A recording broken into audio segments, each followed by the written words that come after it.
সাধারণ ঘরের গৃহবধূদের ওয়াশিং মেশিনটা দেখবে না বন্ধুরা, তো চলে এসো। এই দেখো আমার ওয়াশিং মেশিন, এটাই আমার হাত, এই হাতটাই আমার ওয়াশিং মেশিন। এত জামা কাপড় কেচেছি আমি, কিন্তু এক ফোঁটাও ক্লান্ত হইনি। তো ঠান্ডার মধ্যে জল ঘেটে এত কাচা ধোয়া করেছি, তো আরও অনেক অনেক কাজ করেছি। তো চলো, কাজ হচ্ছে শরীরের ব্যায়াম।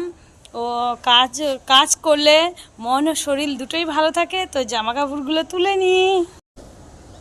বেলাও ডুবে গেল, জামা কাপড়গুলো আমার সব শুকিয়ে গেছে, যেহেতু মানে সকালে কাঁচা হয়েছিল, তো ভীষণভাবে শুকিয়ে গেছে। সবগুলো ধুয়ে নিচ্ছি এখন। কাঠগুলো ভালোই শুকিয়ে যাচ্ছে এখন, যেহেতু বৃষ্টি নেই, তো রান্না করতে আমার সুবিধা হবে।